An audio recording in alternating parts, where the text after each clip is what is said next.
Episode 70. Berubah. Mira dan Kevin datang ke desa Vermont untuk menjenguk Lindsay yang baru saja melahirkan. Wah, tampan sekali, seru Mira menggendong baby Aaron. Lindsay dan Kenzo tersenyum dan saling memandang. Mereka merasa tersanjung karena orang besar seperti Kevin mau mengunjungi mereka. Mira, terima kasih ya. Kalau bukan karenamu, aku tidak akan pernah bisa mendapatkan pria hebat seperti Kenzo, ucap Lindsay. Apa semua itu karena aku? Bukankah kalian sudah saling mengenal sebelum aku hadir? Ucap Mira balik bertanya. Sebenarnya aku ingin mengatakan sesuatu padamu, Mira, ucap Kenzo menatap Mira dan Lindsay bergantian. Lindsay terlihat menganggukkan kepalanya. Sebenarnya aku ingin mengutarakan semua perasaan yang pernah aku rasakan padamu, Mira. Dulu aku pernah jatuh cinta padamu sampai aku menyakiti Lindsay. Tapi karena hal itu, kita akhirnya ditakdirkan untuk bersama. Kenzo akhirnya mengatakan unek-unek yang selama ini dia simpan sendiri. Mira terlihat terkejut mendengar perkataan Kenzo itu. Untung saja Kevin sedang tidak ada di ruangan. Entah kenapa kami merasa sangat berhutang budi padamu, Mira. Aku ingin Aaron bisa menjadi sahabatmu dan selalu ada untuk putramu. Aku harap Kevin dan Aaron bisa saling melindungi, ucap Lindsay. Kamu saja, Lindsay. Dan Kenzo, aku juga tidak menyangka kalau selama ini kamu mempunyai perasaan padaku. Terima kasih telah menyukaiku. Tapi saat ini kami harus menjaga Lindsay dan membahagiakannya. Bangunlah keluarga kecil kalian menjadi keluarga yang bahagia, ucap Mira tersenyum. Terdengar suara baby Aaron menangis. Mira menyerahkan Aaron kepada Lindsay untuk diberi ASI. Saat ini Kevin sedang di luar parkiran menggendong King yang sudah tadi rewel. Babysitter Nana tidak ikut karena sedang ada acara di keluarganya. Sedangkan Kevin hanya mengajak James sang supir pribadi. Elvina yang baru saja keluar dari rumah sakit tanpa didampingi Troy karena pria itu sudah tidak mau mengurusnya lagi.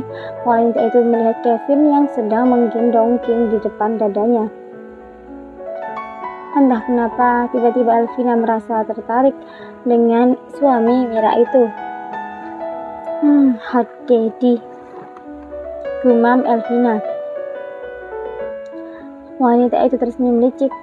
Sepertinya dia tertarik pada Kevin saat pertama kali melihatnya. Muncullah bibit pelakor Elvina yang sudah mendarah daging. Wanita itu menatap Kevin dengan penuh damba. Mana istrinya? Apa dia sudah tidak mempunyai istri? Aduh, babynya lucu sekali. Elvina berjalan dengan anggun mendekati Kevin. Aduh, perutku, seru Elvina saat dia berada di dekat suami Mira itu. Kevin yang melihat ada seorang wanita mengaduh di sampingnya jadi simpati. Ada apa, Nona? Apa Anda baik-baik saja? Tanya Kevin. Saat ini King sudah tertidur di gendongan sang papa. Elvina sedikit maju dan menjatuhkan diri di lengan Kevin.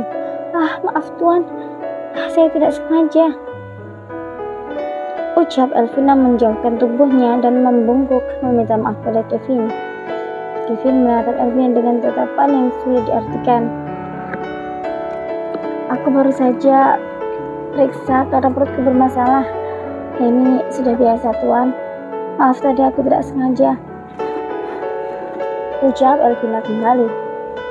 Sebaiknya Anda periksa lagi Nona, atau obatnya segera diminum agar tidak sembarang menuduh orang lagi, ucap Kevin datar. Kemudian pria itu berlalu masuk ke dalam rumah sakit. Elvina mengepalkan kedua tangannya saat tidak direspon seperti itu oleh Kevin. Dasar pria sombong. Untung tampan. Terus Elvina pergi berlalu dari rumah sakit. Wanita itu benar-benar tidak menyangka bahwa hidupnya akan menjadi seperti ini. Hidup hanya dengan ibunya yang bekerja di kebun nenek Rose. Itulah awalnya dia bertemu dengan Ines dan menjadi sahabat baik. Sampai pada waktu itu Ines memperkenalkan Troy kepadanya. Itulah awal dari pikiran buruk yang sudah dirancang Elvina. Dia begitu iri dengan Ines karena berasal dari keluarga kaya dan juga mempunyai kekasih yang tampan. Elvina menginginkan Troy dan akhirnya semuanya terwujud. Troy jatuh ke dalam pelukannya sampai dia berhasil mengandung anak Troy. Tapi sepertinya sekarang sudah berubah. Rencana Elvina yang akan dinikahi Troy setelah melahirkan pun kandas. Bahkan ibunya telah mengusir Elvina saat gadis itu mengatakan bahwa dia hamil. Lalu saat ini setelah semua masalah terjadi, bahkan Troy pergi meninggalkannya. Wanita itu bingung harus pulang kemana.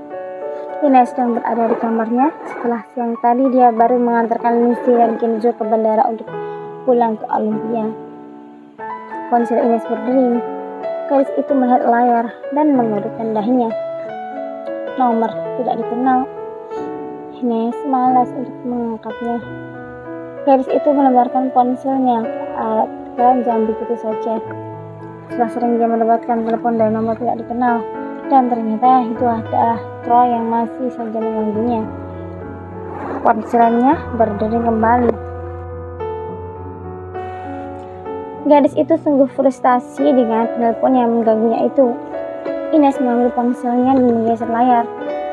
Hei bodoh, sudah kubilang jangan ganggu aku lah. Jangan ganggu aku lagi. Urus saja wanitamu itu. Jangan pernah berharap untuk kembali lagi padaku. Dasar pria brengsek.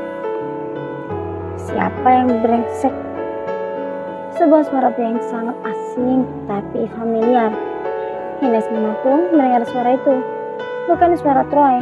Kemudian gadis itu melihat nomor telepon, nomor yang berbeda dari biasanya. Halo, ini siapa? Tanya Ines. Maaf kalau aku mengganggumu Ines. Ini aku Ray. Raymond?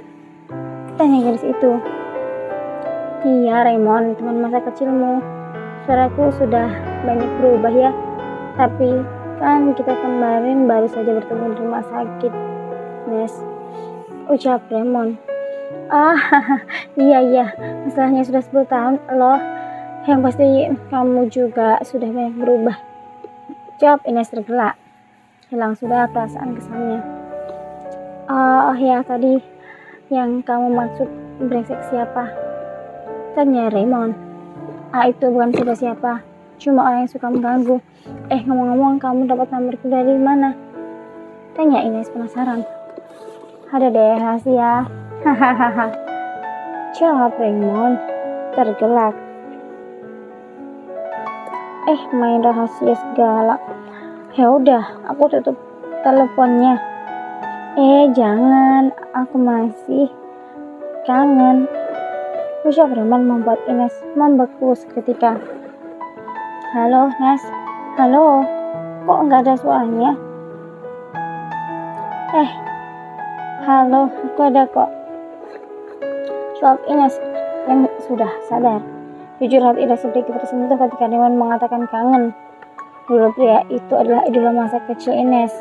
Ray yang waktu itu masih berusia 15 tahun dan Ines 10 tahun. Aku ingin mengajak kamu ke tempat favorit kita dulu. Bagaimana kalau besok pagi, mumpung aku masuk jam kerja malam? Ucap Raymond. Baiklah Ray, sudah lama juga aku tidak ke sana. Jawab Ines. Akhirnya mereka mengobrol sampai larut malam. Ines mengakhiri panggilannya dan berpamitan akan tidur. Gadis itu tersenyum setelah mematikan ponselnya. Dulu Ray selalu memberikan Ines coklat saat dirimu sungguh tidak menyangka bahwa mereka bisa bertemu kembali setelah 10 tahun kemudian. Bersambung.